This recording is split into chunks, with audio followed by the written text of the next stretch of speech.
Graça e paz, amada igreja, novamente. Vamos dar início, continuidade no estudo da palavra do Senhor. Nós estamos ainda com a série das marcas bíblicas saudáveis da Igreja do Senhor. Eu queria que os irmãos já abrissem a escritura em Jonas 2:9. Nós vamos ver alguns textos. Nós estamos tratando sobre conversão. Com certeza é um dos assuntos que ele não se esgota naquilo que a igreja conversa, naquilo que a cultura propõe. Exatamente a cultura que eu me refiro é a cultura. A cultura brasileira, ela define hoje uma terceira via, né?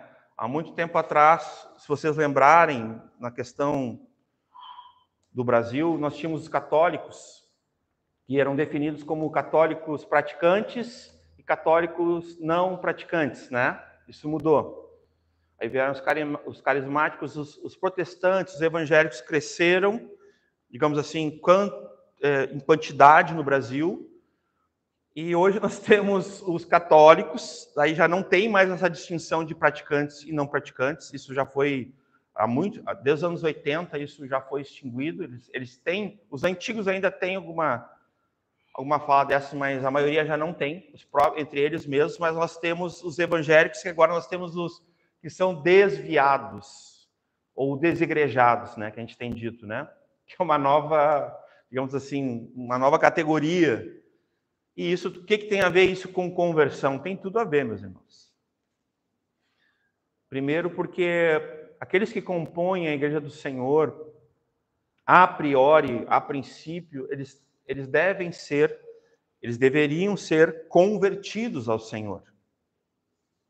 Eles deveriam estar, digamos assim, voltados para Deus, e não mais voltados para servir o mundo, para servir ao dinheiro, ao pecado, mas sim a Deus. Então, essa é a distinção. Nós vamos procurar trabalhar essa questão de quem são os que estão voltados para Deus, a pessoa de Deus, a divindade, ao senhorio, ao governo de Deus, pelo seu Espírito, pela sua palavra, que são hoje o governo de Deus na terra, é o Espírito Santo sobre a igreja e a palavra de Deus, usada pelo Espírito Santo, a autoridade dela. Enquanto o Senhor Jesus, o Filho, está à destra de Deus Pai, nos céus, nos seus tronos. Mas eles também são onipresentes, né? Eles estão com seu poder como Deus em todo lugar. Para eles, até as trevas não são escuras, né? Eles enxergam, eles conseguem botar a destra lá, né? Para alcançar um dos seus.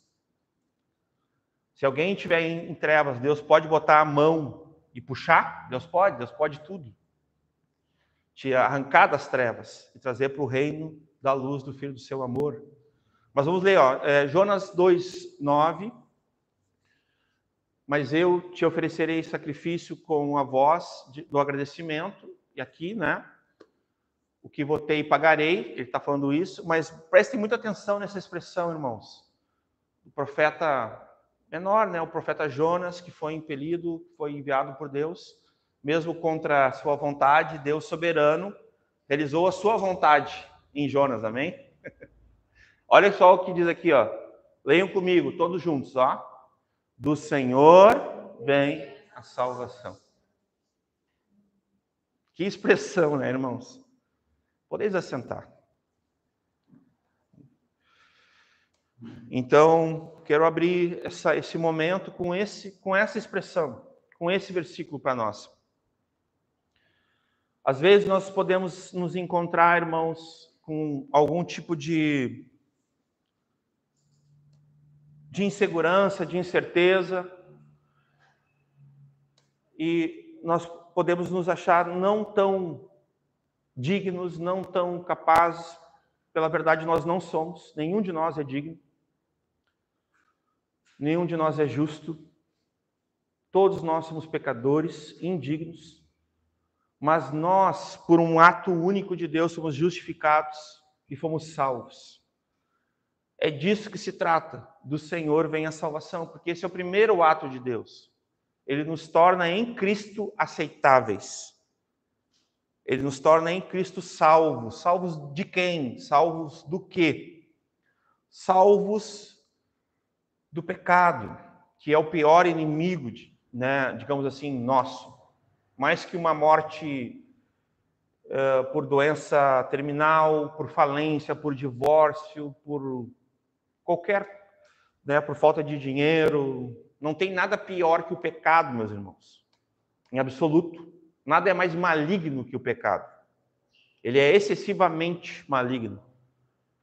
Ele é magnificíssimo, o pecado. Ele consegue nos separar de Deus, tá bom? Vocês entendem a gravidade? Nós vamos hoje também poder evidenciar que Deus nos salva de tal forma que Ele nos salva de nós mesmos, do nosso querer, da nossa vontade, das nossas ambições, das nossas concupiscências, nossos desejos. E isso é uma obra dele, do seu Espírito, que nos regenera através da fé. Porque isso só é possível através da fé. Abram comigo em Romanos 1:17. Uma vez que nós somos, no primeiro ato de Deus, justificados, nós vamos entender como isso se dá, e está muito claro aqui. Ó. Ele está citando Abacuque. Olha só, porque nele se descobre a justiça de Deus, de fé em fé, como está escrito. Ele vai citar, mas o justo, aquele que foi justificado, viverá pela fé. E aqui nós sabemos que é a fé em Cristo Jesus. A fé bíblica, que vem pelo ouvir e ouvir a palavra de Deus. Então, tudo começa quando nós ouvimos a pregação do Evangelho, como nós temos estudado aqui de quinta-feira a quinta-feira. E quando nós ouvimos a pregação do Evangelho, é gerado fé pelo próprio Espírito de Deus no nosso coração. São iluminados os olhos do nosso entendimento, a nossa mente. Nós nos rendemos a essa fé bíblica em Cristo. E essa fé em Cristo vai nos promover a graça salvadora, mas não de nós mesmos, porque a fé é um dom de Deus. Ela não é produzida pelo homem. Mas tudo começou com a pregação do Evangelho. Começou com alguém que já tinha recebido de Deus a fé, alguém que já tinha sido cheio do Espírito Santo, da palavra de Deus. Essa pessoa foi usada por Deus para alcançar um outro alguém que não tinha recebido ainda a fé, o dom de Deus, alguém que ainda não tinha sido salvo, alguém que ainda não tinha ouvido a pregação do Evangelho. E tudo se dá ao início, irmãos, numa ordem muito clara nas Escrituras. E essa ordem é movida pelo Espírito Santo, amém? Eu quero ler mais um texto apenas, Provérbios 12:1. Esse texto eu vou fazer um destaque apenas no versículo 1, enquanto nós estávamos aqui no início do nosso compromisso, do culto ao Senhor, do compromisso que nós temos quanto igreja, Nós sabemos que nós estamos no advento da internet. E também nós temos que lembrarmos aqui, o fato de nós termos aqui uma transmissão, nós temos aqui um canal lá no YouTube, onde as pessoas podem acompanhar a exposição, uma pregação do pastor Michael, ou que nós fazemos aqui os cultos. Isso não é congregar. Que isso fique muito claro, tá? Nenhuma pessoa que fica em casa assistindo a um culto, ou assistindo pregações, estudos, está congregando, tá? E a pessoa, se ela lembrar do que diz a Escritura, ela vai lembrar que ela não pode deixar a sua congregação. Isso é um imperativo. Então, isso também é uma evidência que alguém é convertido. Porque os convertidos, eles não vão viver no erro, ou no espírito do erro. E nós estamos nessa era onde as pessoas pensam que podem ficar em casa e podem, de alguma forma, consumir, pela transmissão, um culto, uma pregação, e podem confundir isso com congregar. Isso não é congregar, mas assim, Provérbios 12:1. O que ama a instrução, e aqui o pastor Michael pode também, qualquer coisa, corrigir, mas aqui poderia estar a palavra correção, também. Tá? O que ama a instrução ou a correção, ama o conhecimento. É alguém que está aplicado a isso, que ama isso, né? Mas o que odeia a repreensão, aqui está a própria, né, síntese disso que eu falei, é um estúpido, ou é um tolo. Ou assim num teor mais, assim, mais, não usar uma palavra tão forte, não que eu esteja subestimando o que está na Escritura, mas é alguém que tem uma ignorância no aspecto que beira a incredulidade. Também.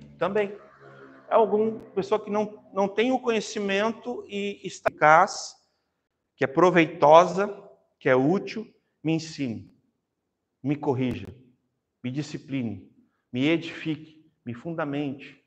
E tanto como a palavra de Deus é descrita de algumas formas, ela mesma fala de si mesma de algumas maneiras, né? Como martelo, que esmiuça na bigorna, como fogo, outras vezes como água, e algumas vezes como espada. Não é verdade? E é uma espada penetrante, sábia, né? É uma espada que ela não fere simplesmente, ela tem um propósito, que é separar ali, né? Juntas e medulas, o espírito, né? E a alma, ali o corpo. Enfim, é uma distinção da palavra de Deus, que ela é viva e eficaz, é poderosa, né?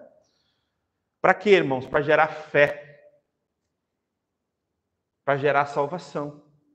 Pela graça sois salvos por meio da fé. Nós lembramos aqui do texto, né, de Timóteo, de Efésios, perdão, capítulo 2, né?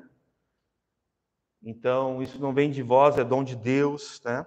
Mas, dito isso, esse versículo, enquanto o pastor Michael iniciava, ele veio de encontro aqui ao meu coração sobre essa questão de quem ama, né, a instrução, de quem ama a correção, né?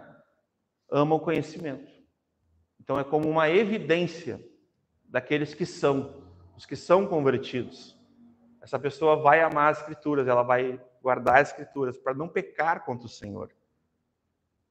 Ela vai amar, o Senhor vai amar o que Deus ama, ela vai priorizar o que Deus prioriza e vai odiar o que Deus odeia, pecado, né?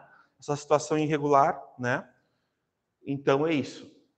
Então que nós sempre tenhamos isso em mente. Amamos o conhecimento, mas mais do que isso, nós amamos a correção, amamos a busca, nós amamos, né, o ensino.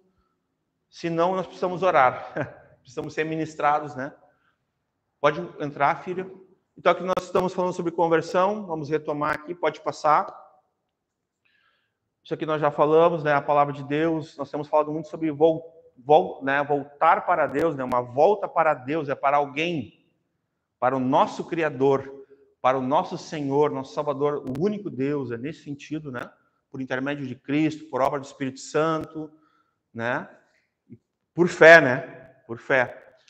Que ali nós vamos ter aqueles processos, né? Justificação, santificação, até a glorificação, tudo isso biblicamente falando. Nós vamos viver essas etapas, não necessariamente etapas, mas esse processo. O pastor Michael usa uma expressão que é a mecânica da salvação, né? De uma forma muito clara, assim, né? Então, a pessoa ela tem uma maneira que ela vai caminhar progressivamente, ordeiramente, né?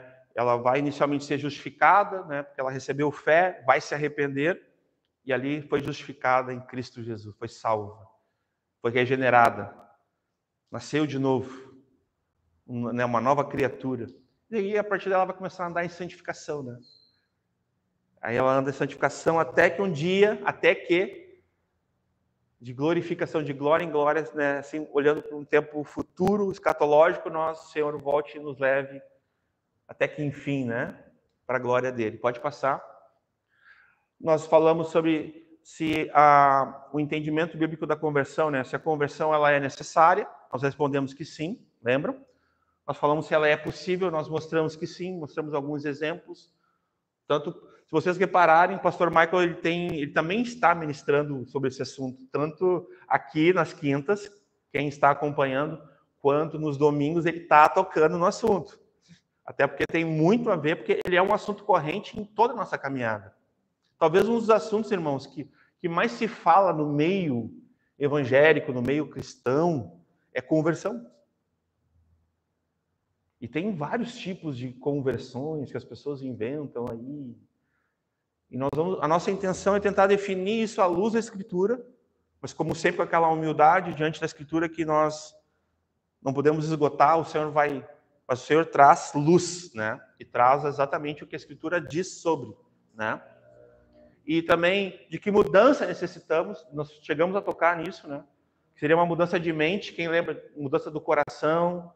O pastor Michael leu, eu também li alguns textos que falavam do coração. No final, quem lembra daquela... O pastor Michael, ele rapidamente ele falou, né, que era um ato único. Corpo, alma e espírito. Era um ato único e a salvação de todo o nosso ser. Não era uma coisa separada, né? Assim, não era uma coisa feita por Deus e somente Deus pode operar isso. Ninguém pode operar isso. Isso é um ato único somente de Deus e ninguém mais, né? Pode passar. Hoje nós vamos começar a entrar. Na quinta-feira que vem é possível que o pastor Michael, se a gente conseguir, se Deus permitir, ele vai entrar para trazer um assunto muito interessante, que ele vai fazer a comparação sobre aquilo que, né, nós entendemos como o calvinismo, né, o arminianismo, e ali ele vai fazer uma comparação, mas ele vai trazer uma posição do pastor da igreja, o que nós cremos segundo as Escrituras, o que a Escritura nos ensina como autoridade sobre esse tema. Novo nascimento, o homem regenerado, né? Esse novo homem, esse homem que vive segundo Deus. E o pastor Michael com certeza vai conseguir trazer com aquela perícia que ele tem, que a gente sabe que Deus tem capacitado ele com graça, né? Com autoridade, para que a igreja saiba o que nós cremos. Porque às vezes alguém assim, tá, mas a gente crê em João Calvino, no calvinismo, a gente crê em Armínio, no arminianismo, o que a gente crê? Lógico, alguém vai dizer assim, eu creio na Escritura. Sim, mas irmãos, a teologia ela está em todo lugar. A pergunta que às vezes a gente faz assim, então Deus faz tudo e a gente não faz nada? Ou a gente faz tudo e Deus só faz um pouquinho? Ou a gente faz tudo e Deus não faz nada? Qual é a pergunta que tem que ser feita? Então nós vamos tentar responder essas perguntas mostrando a luz da Escritura, né? Então isso fala da grande mudança, que é um ponto que eu não toquei. Hoje, superficialmente, talvez a gente toque, mas vai ficar muito mais ao encargo do pastor Michael, talvez, de ele tentar trazer, né, isso. Então, pode passar agora. Eu quero retomar um assunto aqui que é importante. Nós sempre vamos ter que lembrar disso, irmãos. Aqui tem duas doutrinas que são muito interessantes, que na teologia a gente chama de depravação total e pecado original, tá? Tem outros nomes aí, mas esses nomes são os mais conhecidos, tá? O que é o pecado original? Isso é bom os irmãos saberem. Até para os irmãos refutarem heresias. Quantos aqui creem que nós herdamos tanto o pecado quanto a culpa, né? Tem aquela frase que aquela vez a gente falou aqui, né? Eu não estava no Éden, mas herdei. Vocês lembram? Né? Não vou citar hoje ela aqui, mas assim, quantos creem nisso, que isso realmente aconteceu, biblicamente falando, que nós herdamos isso? Pode levantar a mão. Se não crer, não precisa levantar. Entendeu? Só para mim ver, né? Então, nós cremos, amém? Então, vamos lá. O pecado original é um conceito fundamental na teologia cristã, ou seja, amplamente falando. É muito difícil, irmão, as seitas e os neopentecostais que vão desvirtuar um pouco isso aqui. Mas as igrejas históricas, tradicionais, elas concordam, viu? É muito difícil ter discordância. Isso aqui é quase que um assunto meio unânime, assim, de forma geral. Mesmo algumas igrejas neopentecostais, algumas vão ter um entendimento correto dessa doutrina aqui. Então, lá, ele remete ao momento em que Adão e Eva desobedeceram, eles pecaram. E aquilo é herança nossa. Assim como pela desobediência de um só homem, o pecado de um só homem, né? Aliás, a desobediência de um só homem entrou o pecado no mundo e a morte veio a acontecer, a morte espiritual e também daí a própria morte física, pela obediência de um só, a vida, né? Cristo Jesus, né? Que é o Adão perfeito, né? O último Adão, o segundo Adão, né? O cabeça de raça, que é superior, amém? Não se compara. Cristo é superior como homem, né? Por ser Deus também nesse aspecto. Por não ter pecado, por ter, né, conquistado isso sem pecado algum. Aplacando a ira de Deus, a justiça de Deus, porque lá no princípio, lá no Gênesis, está escrito em Gênesis capítulo 2, isso aqui eu vou ter que ler, que é importante. Está escrito assim, versículo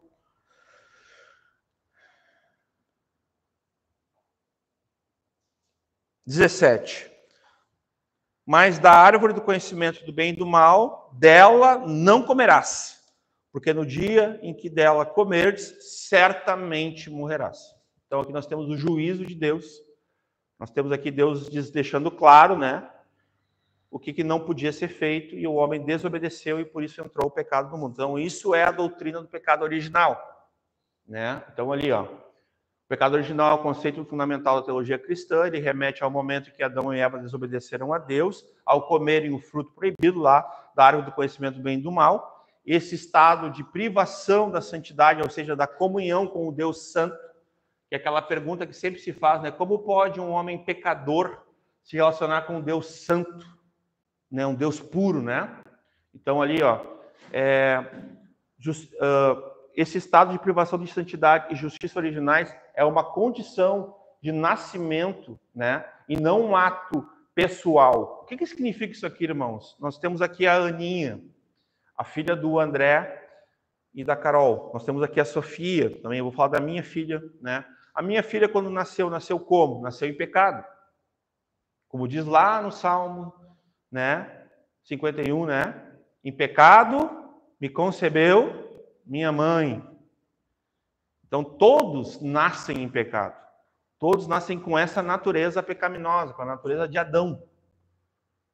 Tu não ensina uma criança a pecar, sabia? Lógico, tu ensina.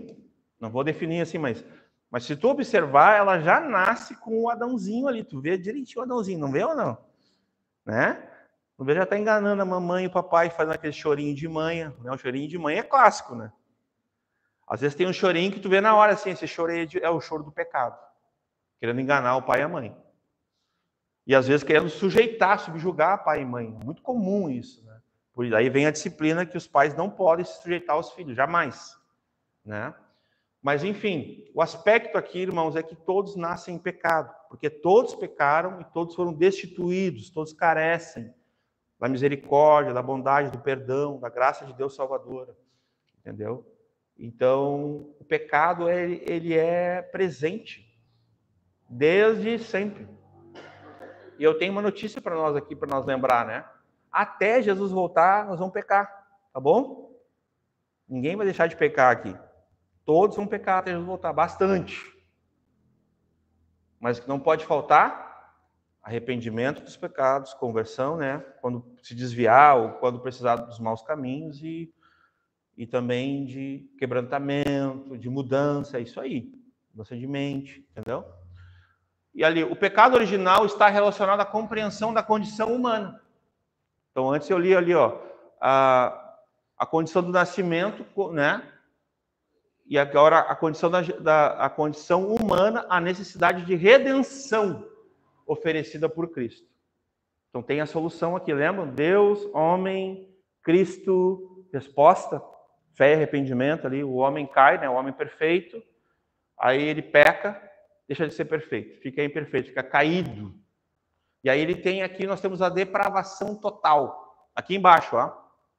A depravação total significa que o homem é depravado. É um pouco forte, eu sei, mas essa é a verdade sobre nós. Nós somos maus, irmãos.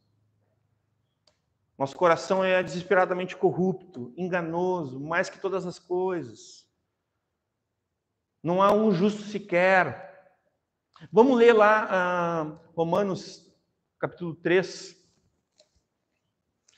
A gente tem falado nesse texto e eu tenho que ler esse texto, porque eu estou falando desse texto.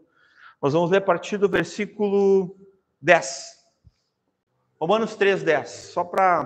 Vamos lá. Como está escrito, não há um justo. Um. Ou seja, ninguém está fora. Amém? Lembra? todos pecaram, todos são pecadores. Não há um justo, nenhum sequer. Não há ninguém que entenda. Aqui nós estamos falando, nós estávamos cantando um cântico antes ali e começou meio que me dar um negócio na letra do cântico que nós abrimos os olhos. O conceito é tipo aquele, eu encontrei a Cristo por mim mesmo. Vocês estão me entendendo? Quem nos encontrou? Quem estava perdido, irmãos? Nós estamos perdidos. Quem abriu nossos olhos, irmãos? Foi o Senhor que abriu os nossos olhos. Não foi nós que abrimos nossos olhos. Nada contra a composição do irmão ali, entendeu? Ela é errante, amém? Inerrante é só a escritura. Estou falando da composição do irmão ali, tá? Mas vamos lá, ó. Não há ninguém que entenda. Entenderam agora? Lembram aquela mulher que era, eu brinco que ela era vendedora de Avon em Atos, como é que é o nome dela? Né? Lídia? Era Lídia, né? Eu brinco que ela era vendedora de Avon. Então, assim, ó, lembra que dizia que os olhos do entendimento, ela começou a ver, começou a entender, ela começou a ter entendimento das coisas que aconteceram, né? Então, é isso aqui. Não há ninguém que entenda. Então, se Deus não operar, vai continuar cego. Se Deus não der fé, significa isso, os olhos, nós não vivemos pelo que vemos, por vistas, nós andamos e vivemos de fé em fé. Esses são os nossos olhos, são espirituais. Então, é nesse sentido aqui. Somente Deus pode abrir ou pode iluminar o entendimento, os olhos do nosso coração. Nós não temos essa condição, nós não conseguimos, irmãos, nós não conseguimos por nós mesmos. Ó, não há ninguém que busque a Deus. Forte isso, né? Tem alguém que por si mesmo busca a Deus? Ou a gente fica com a escritura, ou a gente fica com algum tipo de história aí, de psicologia, de filosofia, né? Aqui está dizendo assim, ó, não há, então é uma negativa, mas ao mesmo tempo, né, tem uma clareza, né? Ninguém, então está condicionando, ó, que busque a Deus. E aí? Somente Deus. Irmãos, até para isso a gente precisa de Deus, né? Eu vou pegar a fala do pastor Michael, que o André, nosso diácono, esse dia lembrou aqui de púlpito, né? Até para cultuar a Deus, nós precisamos de Deus. É o mesmo conceito. Não há ninguém que busca a Deus. Para alguém buscar a Deus, precisa de Deus. Deus precisa movê-lo. Porque o querer e o efetuar pertencem ao nosso Deus. Nós não somos robôs, nós não somos marionete. Alguns até que são marionete na mão lá do inimigo. Satanás, são sim. São governados pelo pecado, né? Estão sempre em obstinação, rebeldia, omissão, acabam sendo marionete na mão do inimigo. Mas nós, na mão do nosso Deus, nós somos marionete? Não. Nós somos filhos. Pode passar. Vamos lá. Todos se extraviaram e juntamente, agora está falando de todos, ó, a humanidade, os homens, juntos, olha só. Todos se extraviaram e juntamente se fizeram o quê? Inúteis. Sabe o que me lembra, irmãos? Tem certos grupos, igrejas, entre aspas, que é capaz de tu tirar a escritura, tu tira a escritura do centro do púlpito, tu tira o Espírito Santo e vai tirando, e a igreja segue. A igreja segue, irmãos. Vocês acreditam nisso? Tem igrejas que tu tira tudo, pastor. Tu tira a escritura, já não tem mais o sol, a escritura, não tem mais o próprio Espírito Santo, já nem está mais ali, tu não encontra. É tipo Maria, né? O que fizeram com o meu Senhor? Onde está Jesus, né? E as igrejas seguem, irmãos. Sem a presença de Deus, sem blá, blá, somos igreja. E o pastor lá, né? A imagem do pastor na frente da igreja, né? Pá. O exclusivismo, né? A gente sabe o fim disso, é seita. Então todos fizeram inúteis, não há ninguém que faça o bem. Aqui mostra que a justiça do homem, só Deus é bom. Amém, irmãos? Lembra da resposta de Cristo para o moço lá, o jovem rico? Bom mestre. Aí Jesus, por que me chamas bom? Se só há um, que é Deus. Então não há ninguém que faça o bem. Para ti fazer o bem, tem que ser bom. Mas Deus pode mover, tipo o bom samaritano, lembra? Deus pode mover alguém a ser bom. Cornélio, lá de Atos 10, nós vamos ver, eles não eram irmãos, talvez. Cornélio, a gente tem certeza que não era convertido, amém? Alguém acha que ele era? Ele não era. Parece que era, mas não era. Ainda não. Era um simpatizante até então, né? Não há nenhum sequer, né? Não há nenhum só. Pode passar. Aí vai falar, né? Mais uma coisa negativa. A sua garganta é um sepulcro aberto, né? É morte, não é agradável ao Senhor, né? Com as suas línguas tramam, né? Tratam enganosamente, a malícia, né? E peçonha de áspides está debaixo dos seus lábios. Eles abrem a boca, né, cuja boca está cheia de maldição, para amaldiçoar, né? Lembrar de Tiago lá, né? Poder da língua, né? E amargura, ó. Os seus pés são ligeiros para derramar sangue. Isso aqui vai até... É isso aí. Em seus caminhos há destruição, 16, e miséria. E não conhecem o caminho da paz. 18. Não há temor de Deus diante dos seus olhos. Vocês estão entendendo, irmãos? E ali no 23, porque todos pecaram, né? E destituídos, 23, estão da glória de Deus. Olha que coisa terrível, né? Pode voltar lá, por favor. Obrigado. Então, a depravação total. Ficou claro para vocês quem é esse homem? Quem somos nós? Na qualidade de homens, né? Nós somos depravados. Nós somos maus, né? Infelizmente, irmãos. Mas em Cristo, né? Se há alguma coisa de bondade, alguma coisa boa em nós, é Cristo, amém? Ou seja, em Cristo a esperança da glória, e Cristo em nós, justificados, remidos, salvos, lavados, limpos, santos, bondosos, misericordiosos, compassivos, pacientes, amorosos, verdadeiros, irrepreensíveis, não corruptos, né? Não injustos, não impiedosos. É isso aí, irmãos. O Salmo 14 fica uma indicação aqui, eu não vou ler para nós, né? Mas esses são aqueles, é o homem caído, ele sempre vai negar, irmãos, com muita insensatez no seu coração, até a existência de Deus. Então a questão da depravação total é para deixar claro o seguinte: nenhum homem por si mesmo vai buscar a Deus. Ele não está nele isso, irmãos. Por isso que quem nos salva é Deus. Amém? Isso é monergismo. Vocês já ouviram algumas vezes, o pastor Michael vai falar melhor, é uma questão monergista, ou seja, é uma operação única, exclusiva de Deus. O homem não faz nada, Deus faz tudo. Inicialmente. Depois tem o sinergismo. Daí na continuidade, aí nós temos com a responsabilidade humana, diante da soberania, do controle e do governo de Deus, nós temos uma interação, sinergismo. Mas isso é na continuidade. Entendeu? Eu também queria falar que eu fiz uma nota, isso aqui por minha conta. O pecado é malignicíssimo, né? Porque priva o homem, né, do maior bem, da presença de Deus.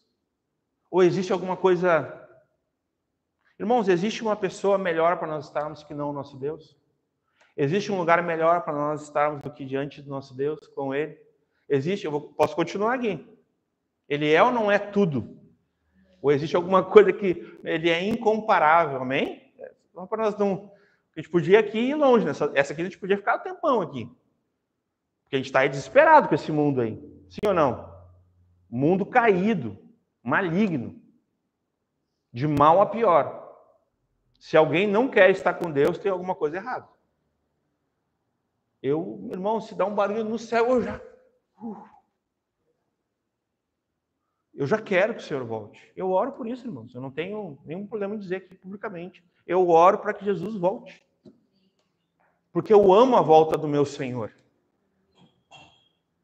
E não vejo a hora da salvação até que, enfim, encontrá-lo.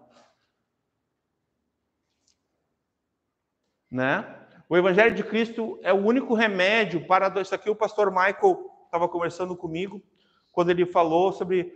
às vezes a igreja ela age, né, como um hospital, e Jesus, né, reconhecido como o médico dos médicos, isso é crido por nós todos. Né?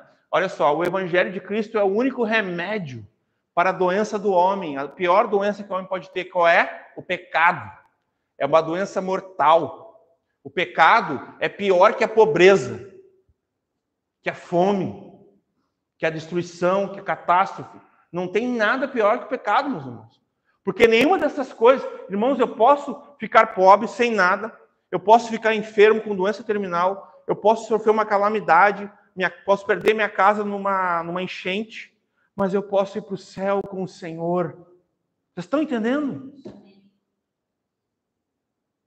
Mas com o pecado eu não posso. Entenderam a gravidade?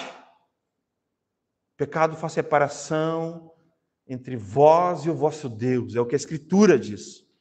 É sempre isso, é o que a Escritura diz. Então, o pecado é pior que a pobreza. Ele é mais grave que o sofrimento. O sofrimento não é desculpa para pecar. Ah, não, mas eu estou enfrentando muita luta, aí some da igreja, não lê mais a Bíblia, não ora mais, não busca mais a Deus, culpa a Deus, está em pecado. O sofrimento não é desculpa para alguém abandonar a fé. E o que vai separar a pessoa é o estado em pecado dela. Vai separá-la de Deus, da igreja, daquilo que Deus ama. É mais dramático do que a própria morte. O salário do pecado é a morte, né? Romanos 6, 23. Esses males todos, embora sejam tão devastadores, podia acrescentar aqui falência, divórcio, né? Óbito, perder um filho, perder uma filha, perder um pai, perder uma mãe, perder a esposa, o marido, não podem afastar o homem de Deus, que é o que eu tinha dito ali. Mas o pecado pode, ó. Ali, ó. Mas o pecado afasta o homem de Deus, né, no tempo, na história e na eternidade. E esse aqui é o problema, na eternidade. É isso que as pessoas não entenderam. Elas vão brincando com Deus. E com Deus não se brinca. Com Deus não se brinca, não se zomba de Deus. Tu não anda com Deus sem temê-lo, sem tremer, sem amá-lo, sem reverenciá-lo, sem adorá-lo. Tu não pode andar com Deus. Sem levá-lo a sério, em devoção, sem priorizar o que ele prioriza, sem amar o que ele ama e sem odiar o que ele odeia. Um convertido anda assim. Ele tem esses princípios, né? Na eternidade. E não há esperança para o mundo. Fora da boa notícia do Evangelho de Cristo, a fé em Cristo. Não há salvação para o homem fora de Jesus, o Senhor. As religiões se multiplicam, mas a religião não pode levar o homem a Deus. Ou seja, na questão do conjunto de regras e na questão das falsas religiões. Mas a religião de Cristo, que é pura, imaculada, que é santa, que é bíblica, né? Mas lembrem, que nem eu falei antes ali, não é a tua fé que te salva, mas em quem está a tua fé. É o Salvador e a salvação, que é Cristo Jesus. É Ele o teu Salvador. Não é a tua oração poderosa que cura, que manifesta, que abre portas. Não, é quem ouviu o Senhor Deus Todo-Poderoso. E quem atende a oração. É bom lembrar disso, irmãos. As filosofias humanas discutem questões da vida, né? Mas não tem respostas que satisfazem a alma. O homem tem um vazio, tem um buracão ali, não tem como... Por quê, irmãos? Porque é fora de Cristo. Aí as pessoas acham que a gente às vezes está pegando pesado. Para que ficar chutando a filosofia, a psicologia? Irmãos, não tem nada de Cristo nessas coisas. Deus, a gente já falou publicamente, Deus não está na equação, na psicanálise. Vão conferir a história. Olha os pais da psicanálise, pelo amor de Deus. Todos eles eram contra Deus, eram ateus, eram anti-Deus, anti-família, anti-igreja, odiavam a Bíblia.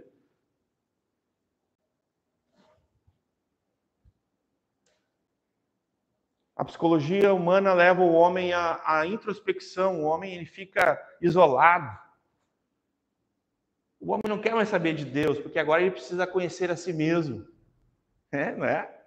Conheça a si mesmo, potencialize, siga o seu coração, realize seus sonhos. Assinado Satanás. Aí quando tu encontra com Cristo Jesus, olha para ti, se quiser me seguir, nega de ti mesmo. Te nega. Toma a tua cruz e siga-me. Vem perder a vida por amor de mim e do Evangelho. E tu vais salvar a tua vida. Renuncia a tudo. Senão tu não pode ser meu discípulo. Tu não pode me seguir, tu não pode andar comigo. Ama mais a mim do que teu pai, tua mãe, tua esposa, teus filhos. Porque senão tu não é digno de mim. Vamos lá. O mundo precisa de Cristo. Por quê? Porque as psicologias humanas, elas nunca vão conseguir nenhuma frestinha de luz para a alma, para a eternidade. Somente Cristo é a vida eterna. Que conheçam a Ti, o único Deus verdadeiro, Jesus Cristo, a vida eterna. Não tem outro... fora de Cristo, meus irmãos, não há convertidos. Um convertido, ele precisa entender e ele precisa andar nesse caminho santo, único que é Cristo, nessa luz que é Cristo. Ele não anda em outro, ele não anda fora de Cristo. Porque quando ele está fora de Cristo, ele fica confuso. Ele fica inseguro. Ele fica com dúvidas. Mas em Cristo, quando tu te aproxima de Cristo, nosso Senhor é tão, nesse aspecto, ele é tão acolhedor, o Senhor Jesus, que ele chega e diz assim, ó, crê em mim tão somente e não serás confundido. Crê de todo o teu coração, de toda a tua alma, e vocês não vão ser confundidos. Crê em mim. É isso que ele está dizendo. E ele vai dizer como, né? A gente estava conversando esses dias sobre isso, né? Quem crer em mim, segundo as Escrituras, do seu interior, o Espírito Santo, né? Fluirão. Então, o que nos falta, irmãos? Nós temos tudo em Cristo. Então, ele é a luz para a eternidade, não é nada fora dele, né? O mundo precisa de Cristo, ele é o único remédio, ele é o único médico, ele é a única vida. Fora de Cristo, a morte, doença, o pecado devastador. O mundo precisa de Cristo, precisa do Evangelho de Cristo, precisa da fé em Cristo. É a hora da igreja, irmãos, andar nesse poder do Espírito Santo, da presença de Cristo, em o nome de Cristo. Irmãos, eu estava vendo umas pregações no nosso canal, o pastor Michael explica, até já tem é um shorts que eu criei, o pastor Michael explica por que nós oramos em nome de Jesus. Fantástico, fantástico. Será que o nome de Jesus é mágico? Se falar, toda vez que tu orar, e no final da oração tu falar, em nome de Jesus, vai acontecer, é como se tu tivesse esfregado uma lâmpada do gênio, e aí vai se realizar um desejo. Isso não é bíblico, irmãos, não é fé bíblica, isso não é nem de Jesus, com todo respeito. Quando nós oramos em nome de Jesus, é porque nós somos da causa de Jesus. Nós somos seus discípulos, e nós vamos morrer e vamos padecer os seus sofrimentos, porque seguimos a Ele. É nesse sentido. E nós vamos orar pelo aquilo que Ele orou, inclusive. Porque vós não sabeis orar como convém. Por isso que o Espírito que foi enviado nos ensinará. Até isso a gente precisa. Nosso louvor vem de ti, diz o salmista. E a ti todamos, te entregamos novamente. Tudo vem do Senhor, irmãos. Por intermédio da fé. Por intermédio da fé em Cristo. Por intermédio de Cristo, amém?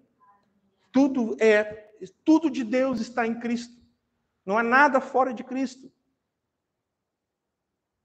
O mundo precisa de Cristo, precisa do Evangelho de Cristo, da fé em Cristo. É hora da igreja se levantar, andar no poder do Espírito Santo, proclamar o Evangelho, a palavra de Deus, andar nas Escrituras. Entendeu? Oferecer o pão dos céus para os famintos. Isso sim, a água da vida aos sedentos, a verdadeira água, a verdadeira paz aos aflitos. Porque Jesus é o Salvador do mundo. Ele é o Redentor, é o Justificador, é o Senhor. Ele é o libertador, fora de Jesus não há salvação, nem nenhum outro nome há salvação. Nenhum outro nome é digno de ser comparado ao nome de Jesus, é sobre todos os nomes, porque Deus o exaltou. A igreja pode exaltá-lo, pode, deve, mas Jesus já foi exaltado por Deus. Ninguém vai colocar Jesus acima do que ele já está, porque ele está acima de todos e de tudo. E não há ninguém acima dele. Mas nós podemos sim exaltá-lo, viu? Mas sempre lembrem disso. Porque às vezes parece assim, vamos exaltar Jesus, ele merece, né? Não é assim?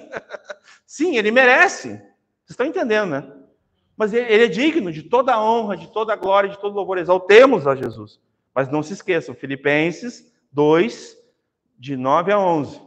Pelo que também Deus o exaltou sobremaneira, que lhe deu o nome que está acima de todo nome, para que ao nome de Jesus todo joelho se dobre e confesse, toda boca, toda língua confesse, que Jesus Cristo é o Senhor. Conversão. Conversão. Aí está a conversão. Como em qualquer parte que nós podemos estar lendo a Bíblia, aqui é conversão. Aqui Cristo. Aqui é conversão. Porque a conversão se dá no encontro com Cristo. Ela só se dá por meio de Cristo, onde Cristo está. Fora de Cristo não há salvação, não há conversão, não há o ato único de um novo nascimento, da regeneração, tudo ali ao mesmo tempo, com muito poder do nosso Deus. Pode passar, filho. Né? Aqui eu quero destacar, essa mudança envolve, irmãos, não é uma resolução moral, ou seja, existem aqueles que podem querer se tornar agradáveis a Deus, e pela sua própria moralidade, achar que vão agradar a Deus por si mesmos. Não vão. Entendeu? Vão apenas viver uma vida boa, entre aspas, moralmente correta, né? Mas não vão conseguir confiar apenas em Cristo. Somente isso, ou seja, de acordo com a Bíblia, né? Sendo literal, de acordo, regra de fé e prática. Um convertido, ele tem uma nova maneira de viver porque ele vive de acordo não mais com aquilo que ele recebia de orientação do mundo, da sua família, da sua tradição, da cultura, do seu país, da lei. Não, ele vive agora como um concidadão dos céus. Como um novo homem gerado novamente em Deus, do alto. Somente Cristo, confiar em Cristo. A verdadeira mudança da conversão envolve confiar somente em Cristo. Não é simplesmente uma concordância mental, aquele assentimento, quem lembrar aí, aquele assentimento, né? Faz uma oração aqui na frente, declara, a partir de agora sou, né? Os apelos, né? O cara vem aqui e repete, a partir de agora tô salvo, né? Se fosse assim, pode. Olha, Deus pode. Nós cremos, amém? Caso, né, acontecer, eu creio que alguém pode ser salvo dessa forma. Eu não duvido. É muito mais profundo, irmãos, muito mais profundo. Converter-se dos maus caminhos é reconhecer, confessar, deixar pecados pela fé. A resposta é a fé, é o arrependimento, é o abandono da velha vida. E voltar a Deus, é arrepender-se dos pecados, é converter-se a Deus, é nesse sentido. Parece que é uma coisa meio óbvia, né? Às vezes falando assim, né? Lógico, eu estou lembrando aqui a nós. Mas também vamos só pensar um pouquinho. Às vezes o óbvio não é tão claro. Às vezes tem que lembrar mesmo. Para nós corrigir o foco, talvez. Vamos lá. Por favor, filho. Não é uma resolução moral, né? Não é um desenvolvimento da sua própria moralidade, um aperfeiçoamento, né? Eu quero ser uma pessoa melhor, né? Mas isso está no bojo ou não está? Claro que está, irmãos. À medida que tu for à semelhança de Cristo, com certeza tu vai ter pessoas que vão até te admirar, retidão, irrepreensível, ilibado, mas tem pessoas que vão te odiar, porque tu é semelhante a Cristo, vai ter as duas coisas. Porque nem Cristo deixou de ser reprovado pelos homens, e odiado pelos homens, e perseguido e morto pelos homens, por causa do pecado. A justiça superior à justiça de Deus, ó. Porque parece isso, né? Já que eu posso fazer, eu posso ter uma justiça que ela se equivale ou até superior à de Deus. Só que a Bíblia diz que a minha justiça é como o quê? Trapos de imundícia, né? Praticar boas obras. Vamos lá. Não somente nós fomos salvos, nós vivemos, nós andamos nas boas obras que foram preparadas de antemão para que andássemos. O convertido vai andar nisso. Ele vai servir, ele vai amar com amor prático, com piedade, com misericórdia, com bondade, né? Mas não somente, ele envolve tanto a mudança do coração, o crer, o confiar somente em Cristo, em sua palavra, como o praticar, né? Uma fé com obras. Pode passar. Mas nós precisamos nascer de novo, né? Foi o que Jesus ensinou para Nicodemos, né? Aqui nós vamos começar a entrar em algum texto, né? 1 Pedro 1:23, mas abre primeiro em 1 Pedro 1:3, por favor. Vamos abrir, vamos ler esse texto, esses dois textos sobre regeneração. Depois a gente vai direto para aquela página de regeneração que a gente fez, lembra? Tem.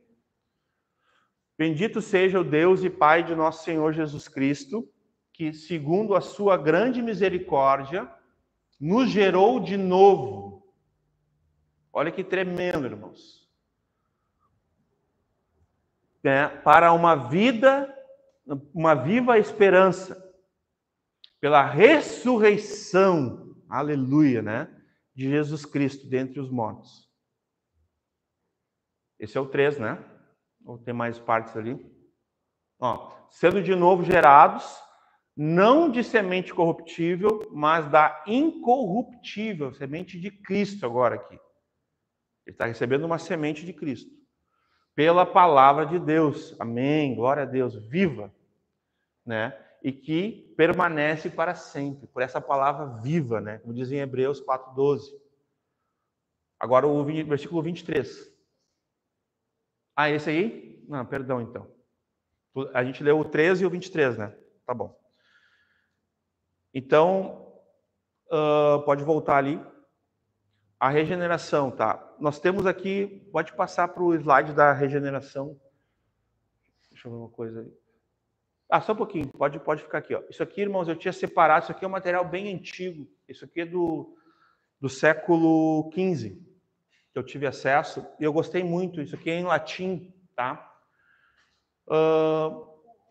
Eles chamam assim o aspecto holístico da fé, tá? O que é o aspecto subjetivo de uma fé? Né? O que ela inclui, né? Olha lá, ó. A convicção vai trabalhar na mente, na razão da pessoa, tá? A confiança trabalha nas emoções, né? A pessoa não precisa também ficar oscilando assim, né? Ela pode ter um equilíbrio, porque ela tem o que? Confiança. E lembrar que confiança também é um dos predicados da fé. Porque quem tem fé confia, descansa, tem convicção, crê, tem fé, né? na emoção, né? E o compromisso, a vontade com Cristo, né? Quando eu tenho um compromisso, eu tenho a vontade que é gerada em mim de servir a Deus, de viver para Deus, eu tenho fome e sede de justiça, eu quero fazer discípulos, porque eu estou indo para o céu e eu não sou egoísta, eu quero que as pessoas sejam salvas, porque elas estão indo para o inferno, e aí eu vou pregar o evangelho e vou querer que as pessoas vão junto comigo para conhecer Jesus lá na eternidade. Amém? É simples assim, né? Deveria. Porque as pessoas que nos seguirem, se nós não estivermos indo para o céu, elas estão nos seguindo para outro lugar. Quem disse isso não fui eu, tá? Foi Spurgeon. Então, só para... né? Agora, aqui, o que são esses 3 componentes históricos, tá? Isso aqui... nós temos aqui o conhecimento, né? Que é a primeira parte ali da fé, ó.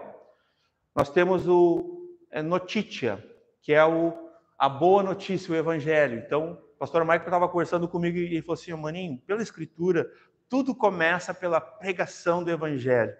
E aí a pessoa recebe o evangelho e ela ouve a palavra de Deus e aquilo gera fé. Deus gera fé, o Espírito Santo. E aquela pessoa vai responder a Deus. Vai poder responder. A fé, ela acontece exatamente para isso, para um novo nascimento. Primeiro é a fé. Vocês entendem? Então, notícia, em latim, a boa notícia, o evangelho. Segundo, o assentimento, né? Que é o senso assensus, é o intelecto que reconhece a veracidade do conteúdo. Como é que a gente pode reconhecer a veracidade do conteúdo, irmãos?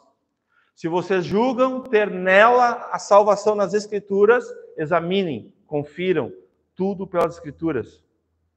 Não tem outra forma. A gente não pode, a gente tem que, se a gente julga ter a salvação pelas Escrituras, então a gente deve examinar tudo pelas Escrituras. Da onde vem nossa fé. E nós temos também a confiança, fiducia, ou fiducia, apropriação salvífica, né, num ato da vontade. Agora veja bem, isso não é do homem. Isso é gerado por Deus. Porque Deus tanto derrama no teu coração o dom da fé para a salvação, para a justificação, para tudo em Cristo. Tu vai receber pelo trilho da fé, vem tudo, vem a graça, vem o amor derramado nos nossos corações, a verdade que vai libertar. Vem tudo pelo trilho da fé, irmãos. A fé inicial, e ela é constante, ela vai... no monergismo, no ato de Deus, vai ter a fé sendo dada.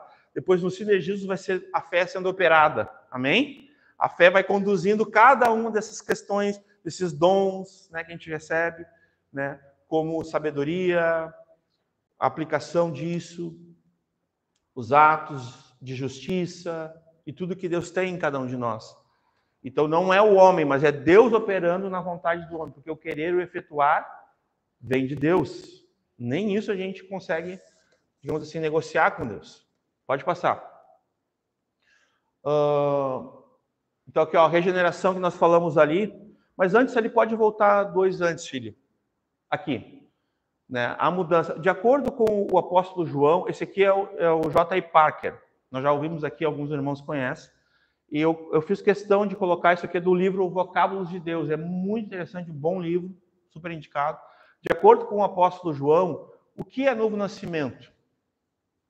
Não é uma alteração ou uma adição à substância ou às faculdades da alma, e sim uma drástica mudança, ou seja, uma crise.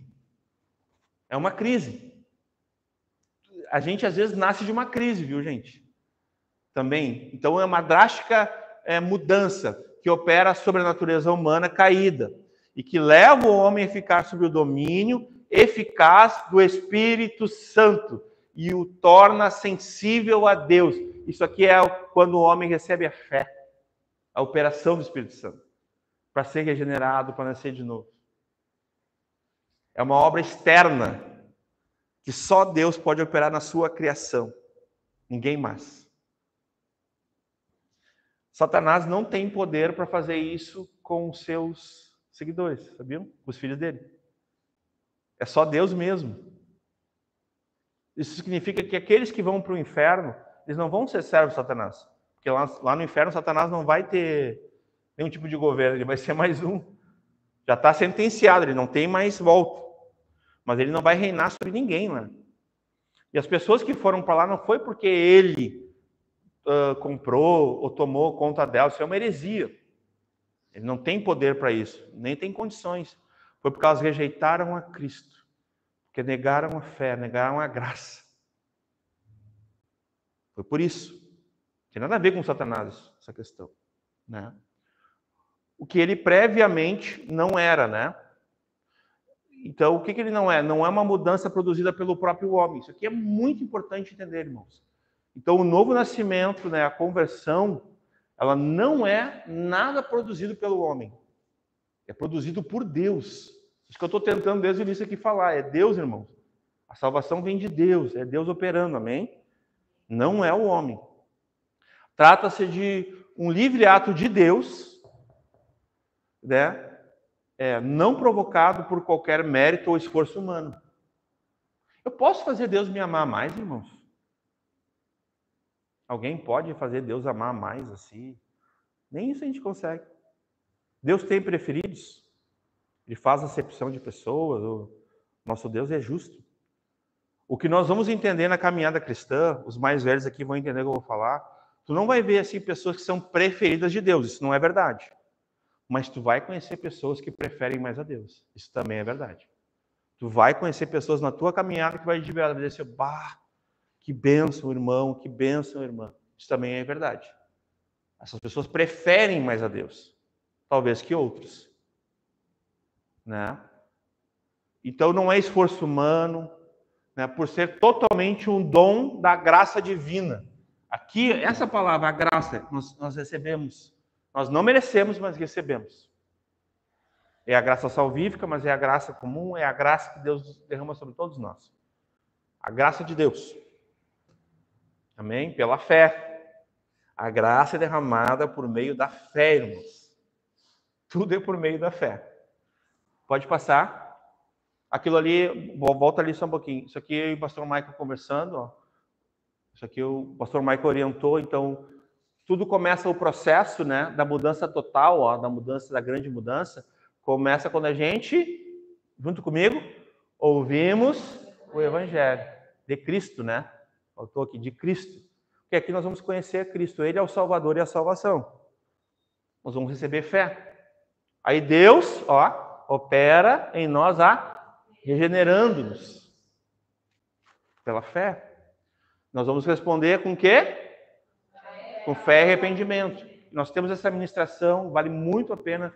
Se alguém ainda quer, o pastor Michael ministrou isso, é só procurar no nosso canal. Tem uma ministração que é a resposta, lembram? Deus, homem, Cristo, resposta. Na resposta foi o pastor Michael, que ele trouxe o entendimento bíblico, o que seria a resposta do homem a Deus? Fé e arrependimento. Exatamente aquilo ali. Tem uma ministração só sobre isso. O que seria essa resposta? O pastor Michael se dedicou, ficou muito bom, muito completo, muito bíblico também. Então a gente tem esse conteúdo. Pode passar. Já estou me encaminhando, irmãos. A regeneração, ó. A gente anotou aqui. Abram comigo Tito 3,5. Não pelas obras de justiça, né, que houvéssemos feito, ou seja, nós homens, ó. O homem não pode produzir, amém? Mas vamos lá, ó. Mas segundo a sua misericórdia, nos salvou pela lavagem da regeneração e da renovação do Espírito Santo, né? Que abundantemente ele derramou sobre nós por Jesus Cristo, nosso Salvador, apontando, né, para a função de Cristo, o Messias, para que sendo justificados, né, o justo e justificador, amém? Aleluia! Por Cristo, pela fé, né? Pela sua graça, sejamos feitos herdeiros segundo a esperança da vida eterna. Amém, irmãos? É essa parte ali, né, pastor? Então, ali fica claro para nós que nós, irmãos, quando nós lemos a questão da regeneração, a gente tem que entender que essa operação exclusiva é inicial de Deus, né? E logo depois ela já... Aqui nesse versículo, inclusive, tem a renovação. Aqui a gente pode entender que o homem interior, ele vive em constante renovação. Então é continuidade, é sinergia. Aí não é simplesmente o início, já é a continuidade. Inicialmente o homem é regenerado, é justificado. Depois no decorrer, porque ele não vai ficar somente aqui, no tempo e no espaço ele vai, né? Começa a santificação, a edificação, a renovação, porque o homem exterior se corrompe, mas o homem interior se renova. Por quem? Pelo Espírito de Deus, pela palavra de Deus. Porque a gente está falando, apontando para a vida eterna, para essa vida que não tem fim no aspecto da sua eternidade junto de Deus, né? Pode voltar, filha, ali. Obrigado. Então, aquela regeneração, né? Isso como substantivo, vai ter duas ocorrências, mas a outra a gente ficou só com essa aqui mesmo. Depois vai ter também essas duas ocorrências do verbo, né? Regenerar, a gente já leu, que é 1 Pedro 1,3 e 1 Pedro 1,23. Então, a gente não precisa ler de novo, tá bom? Queria só mostrar, né? Então, olha, do grego, né?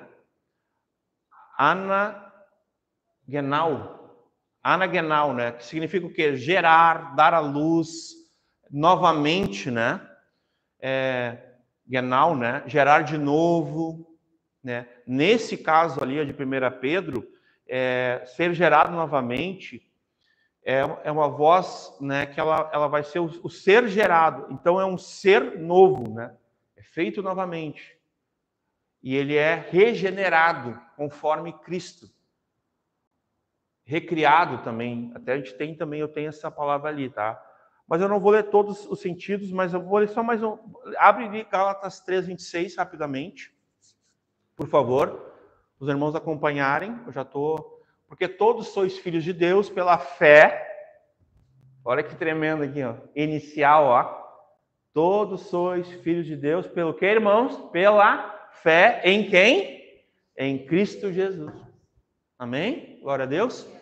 O 27, que é um texto muito conhecido também, que é o batismo em Cristo, né? Que a gente fala que é o novo nascimento, ó. Porque todos quanto fostes batizados em Cristo, já vos revestistes de Cristo.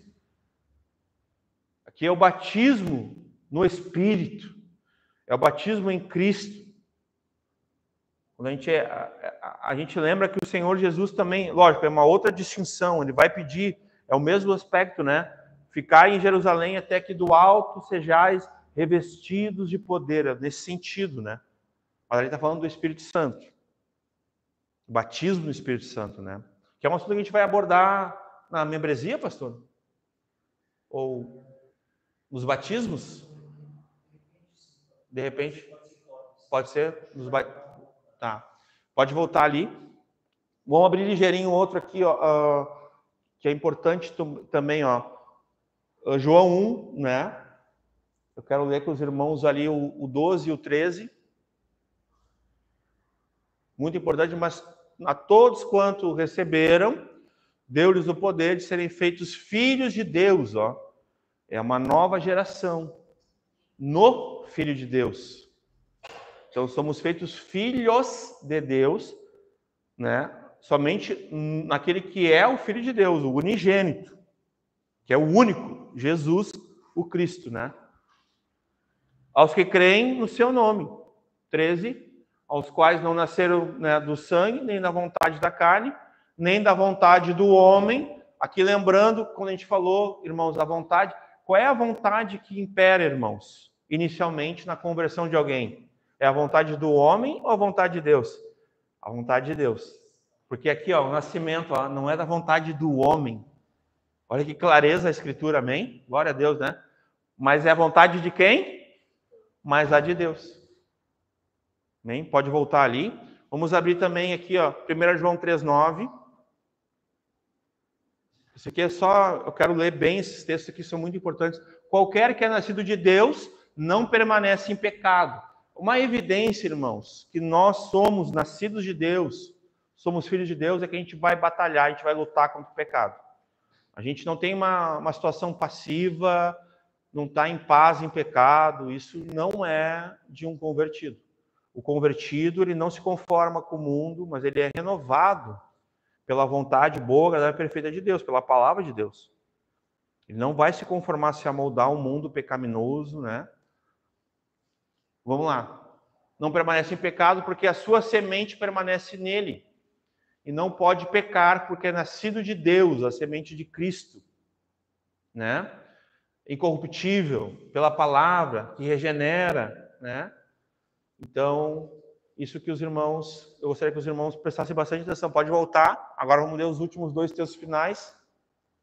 João 3:3. Então, esse aqui a gente já leu. Vamos ler 2 Coríntios 5:17, né?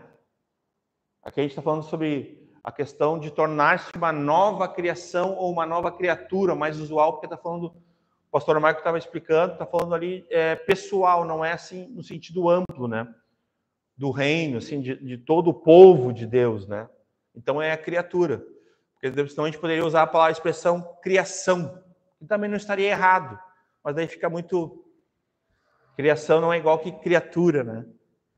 Então vamos lá. Assim, todo mundo junto. Vamos lá. 1, 2, 3. Assim que se alguém está em Cristo, nova criatura é. As coisas velhas já passaram e eis que tudo se fez novo. Conversão, novo nascimento, salvação. Conseguem ver isso, irmãos? Conseguem perceber a obra de Deus? Cristo Jesus é onde nossa posição, nós estamos em Cristo, meus irmãos, não há o que temer. Estamos salvos. Amém? Pode voltar ali. Pode passar. Já estou me encaminhando. Eu tinha falado da recriação, né? É esse texto mesmo, né? Então ele vai recriar, né? Da origem, especialmente de um novo, né? Novo criado, novamente criado, recriado. Então essa palavra, né? Ela é kainos, não sei, o kainos, né? Nesse sentido, né? A palavra recriação ali, né? 2 Coríntios 5:17. Lógico que aqui, o que eu quero que os irmãos percebam, que aqui é um texto muito, muito tremendo, né? Porque primeiro está falando da posição que a gente está, do que é feito com a gente, né? E que tudo, ó, no final, ó, eis que tudo se fez novo. Né? Então é uma condição que está também apontando para nós. Pode alguém, irmãos, que não foi regenerado, que não nasceu de novo, não se tornou uma nova criatura, habitar no novo céu, na nova terra? Não tem como. Não é compatível. Essa é a palavra que me veio agora. Não tem compatibilidade. Alguém pensar que o fato de não estar em Cristo, de não nascer de novo, de não ter mudança, de não ser um convertido, querer habitar no novo céu, na nova terra. Não tem como. É impossível. Né? Pode passar. Aqui tem uma palavra transformação, né? E vós revestis de novo, né? Do que se renova para o conhecimento, segundo a imagem daquele que o criou. Texto tremendo. Colossenses 3:10. Sobre essa questão da nova criação, da criatura, ó. Neos, o novo, né? É feito de novo, né? O novo, a nova Bia, né? A nova Aline, a nova Sofia. Neos. Nova criatura, né? Então, olha que, segundo a imagem daquele que o criou. O que lembra isso a gente? Gênesis 1:26. Façamos o homem conforme a nossa imagem, nossa semelhança. A palavra de Deus é tremenda, é maravilhosa, amém? Mais um texto, ó, 2 Coríntios 3:18. Mas todos nós, com o rosto descoberto, refletindo como um espelho a glória do Senhor, somos transformados de glória em glória na mesma imagem, né? Como pelo Espírito do Senhor. Aqui está falando, tipo como em Romanos 8:29. Vamos abrir rapidamente. Não está aqui, mas eu me lembrei. Vamos abrir. É importante. Porque o que dantes conheceu também o predestinou para sermos conforme a imagem do seu Filho, aqui o unigênito, o primogênito, Cristo Jesus, o irmão mais velho, né? A fim de que ele seja o primogênito, ó, entre muitos irmãos. Então, nesse sentido ali. Pode voltar lá. Pode passar. Né? Isso aqui é uma anotação que a gente pretende tocar. Se eu não conseguir tocar em tudo, talvez eu não consiga, o pastor Michael vai tocando ao longo das ministrações, ele já tem uma noção. Isso aqui são tudo expressões que são importantes à fé. A gente decidiu tocar com a igreja. Hoje eu já toquei em algumas, né? Então aqui, regeneração, transformação. Essa aqui, ó, adoção. Passa ali, filha. Eu realmente entendo que é importante falar isso aqui. Quando nós estávamos tendo um tempo essa semana, e o pastor Michael, isso aqui mexeu muito comigo. Era uma coisa que já há muito tempo falava comigo e eu não tinha organizado isso assim. Não julgo que eu tenha organizado assim de forma... A gente nunca esgota, né? Mas eu acho que eu entendi um pouco mais, irmãos. Nós buscamos ao Senhor e o Senhor se revelou para nós juntos, oramos. Foi um tempo... Teve quebrantamento, foi um tempo precioso que nós tivemos junto, meu pastor, né? Comigo lá também, ministrando. Vamos lá, adoção, um ato de Deus, né? Sempre Deus, né? Tomando iniciativa, amém? Sempre parte de Deus, né? Tudo parte de Deus, irmãos. Tudo começa em Deus, né? Por meio do qual ele faz com que participemos da sua família. Coisa linda, né? Glória a Deus. Na Bíblia, a adoção é um dos vários termos relacionados à família usados para descrever o processo de salvação e os seus benefícios subsequentes, né? Deus é um pai, é o pai eterno, né? Que adota graciosamente os crentes em Cristo, né? Sua família, espiritualmente. Ele lhes concede todos os privilégios de herança em Cristo. Toda a imputação aquela que a gente recebe de Cristo, né? Lá de 2 Coríntios, né? É o ato de receber e aceitar uma criança, a definição de adoção, né? É o ato de receber, né? E aceitar e paternizar, né? Uma palavra meio diferente, né? Mas eu me torno pai, né? Eu vou criá-la. É nesse sentido, né? Então, o ato de receber e aceitar uma criança como filho, sem que essa tenha laços sanguíneos, né? Isso é a definição humana, né? Não é espiritual, porque a espiritual tem a mão de Deus, né? Quem nos formou com as suas mãos? Então ele é nosso dono 2 vezes. Ele seria nosso pai 2 vezes. Ele é, primeiro porque ele nos criou, a segunda porque ele nos comprou e nos fez filho também. Nesse aspecto seria assim. Mas como nós caímos, nós perdemos a filiação, como homens caídos. Então hoje tu tem ou os filhos de Deus ou as criaturas de Deus. Infelizmente. E daí não podem ser reconhecidos filhos de Deus, porque não estão no Filho de Deus. Não estão em Cristo. E daí tem, né, essa separação por causa do pecado.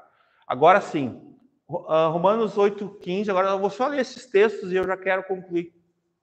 Romanos 8,15, porque não recebeste o espírito de escravidão para outra vez estardes em temor, mas recebestes o Espírito, letra maiúscula, eu gosto sempre de frisar, né?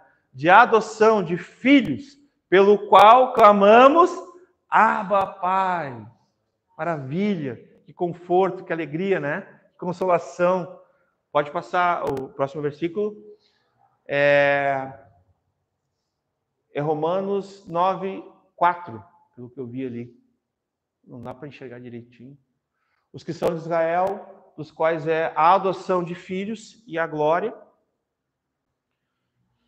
e as alianças e a lei e o culto e as promessas. Nossa, que versículo tremendo esse, né? Quanta coisa no versículo tá, né? Eu não tinha lido muito bem ele, mas aqui está falando de filha. Pode voltar no início ali, ó. Aqui é o Israel de Deus, né? É o sentido espiritual, é o sentido que nós, né, também somos de Israel, por adoção. Amém? Ou seja, nós somos do povo de Deus, povo santo. Pode voltar ali. Gálatas 4:5, é um texto semelhante, né, que a gente... Para remir os que estavam debaixo da lei, a fim de recebermos a adoção de filhos, né? Então, o fim é esse, ó. Tem a remissão, que a gente pode entender, né? A graça, Cristo, a cruz, o sangue, a remissão dos pecados. Onde ele aplaca a ira, onde ele morre pelos nossos pecados, por amor. E ele nos redime, né? E ele nos salva ali. E recebe todo o peso do pecado de todos nós, de todos os tempos. Né? Pode voltar. Romanos, ali está... Não estou conseguindo enxergar. 17. Não, é 11. 11. E também eles, se não permanecerem na incredulidade, então ele faz um alerta, né? Serão enxertados. Então, se eles crerem, né? Não permanecerem incrédulos, serão enxertados, porque poderoso é Deus para os tornar a enxertar. Então, tem salvação para todos, né? Inclusive para aqueles que não receberam. Ele veio para os que eram seus, os seus não o receberam. Mas ainda tem esperança, né? Deus pode enxertá-los, né? Isso se aplica a nós também, aos gentios, né? Pode voltar ali. Ali tinha o 24 também, né? Só volta ali, a gente não leu o 24, eu acho. 11 e 24. Porque se tu fosses cortado da natural oliveira brava e contra a natureza, né? E enxertado a boa oliveira, né? Aqui de novo, né? Quanto mais esses que são naturais serão enxertados na sua própria oliveira. Falando dos dois, né? Israel e de nós, os gentios. Né? Aqui eu estou fazendo uma comparação, irmãos, adoção. Agora eu estou falando sobre ser enxertados. É tudo questões indiretas, né? Vou mostrar mais. Então, nós somos adotados, nós não somos filhos diretos, né? Por adoção. Nós somos enxertados, então a gente não nasceu direto do tronco, né? Ali, Romanos 8:17. E se nós somos filhos, somos logo herdeiros também, verdadeiramente, né? Herdeiros de Deus e co-herdeiros de Cristo. Entenderam? Nós não somos herdeiros diretamente, nós somos co-herdeiros em Cristo. Se é certo que com ele, né, padecemos, ó, para que também com ele sejamos glorificados, apontando aqui tanto para o sofrimento quanto aquilo que há de vir, né? Pode voltar ali. Agora, Efésios 3:6. A saber, os gentios são co-herdeiros, né, aqueles que se convertem, né, de um mesmo corpo, e participantes da promessa em Cristo pelo Evangelho. Ó. Pregação, né? Pelo Evangelho. Acho que conclui ali. Depois é o 7. Tá. 1 Pedro 3:7. Depois tem só mais um ali. E aí a gente conclui. Igualmente, vós, maridos, coabitai com elas, né, com entendimento, dando honra à mulher como vaso mais fraco, como sendo vós os seus co-herdeiros, né, da graça da vida, para que não sejam impedidas as vossas orações. Aqui eu acho que eu usei como exemplo da situação de ser co-herdeiro, né? A igualdade que a mulher tem, igual que o homem, né, de receber em Cristo a mesma graça, não recebe, não tem outro, não tem um atravessador, não tem um intermediário, só existe um mediador, que é Cristo Jesus. Então não há essa, digamos assim, essa acepção, essa discriminação com a própria mulher, né? Que era um entendimento errado antigamente. Por isso que foi escrito isso, para mostrar que a mulher tinha o mesmo valor para Deus e igualdade como criação também. Tá? E o último, Efésios 2:19. Assim que já não sois estrangeiros, nem forasteiros, né? Mas com cidadãos dos santos e da família de Deus. Amém, irmãos? Então, de forma indireta, né? Nós em Cristo, nós temos como convertidos a Deus por intermédio do seu Espírito, a sua palavra de Cristo, nós temos essa participação, somos participantes, co-participantes, somos herdeiros, enxertados, adotados como filhos, né? Então esse senso é importante para nós. Porque se nós entendemos que a gente pode ir diretamente, sem o intermédio de Cristo, nós temos o entendimento errado pela lei, pelas obras. Nós não podemos nos salvar, nós somos salvos. Então, nós somos participantes dessa salvação de Cristo, que nos torna esses novos gerados, essa nova criatura, esse novo homem, né, em Cristo. Amém, irmãos?